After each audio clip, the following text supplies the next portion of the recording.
כי אמא לא אוהבת שיש הרבה בצל, אז נשים את זה ככה גדול. טוב. לא יכולים להוציא את זה? נכון.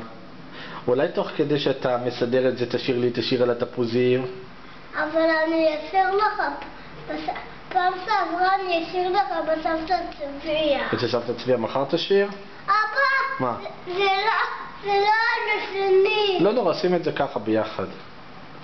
טוב.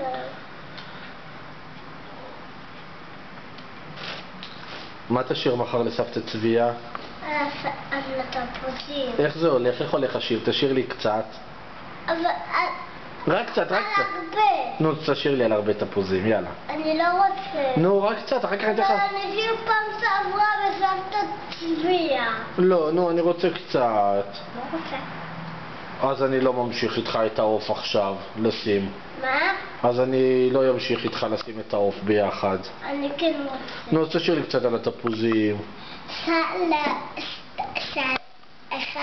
פפוז ישב בגז לבד ישב וככה הוא חשב זה לא נעים להיות לבד אז אם נבע התפוז אחד 3, 2 תפוזים ישבו בארגז לבד ישבו וככה הם חשבו שלא נעים להיות לבד אז אם נבע התפוז אחד 3 תפוזים ישבו בארגז ישבו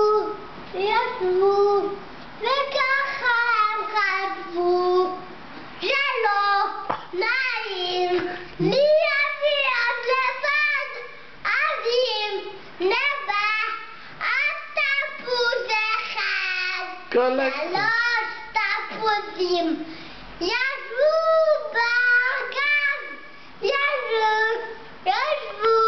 וככה הם חשבו שלא נעים להיות לבד אז אם נבע התפוז אחד. כל הכבוד ליאיר יגב.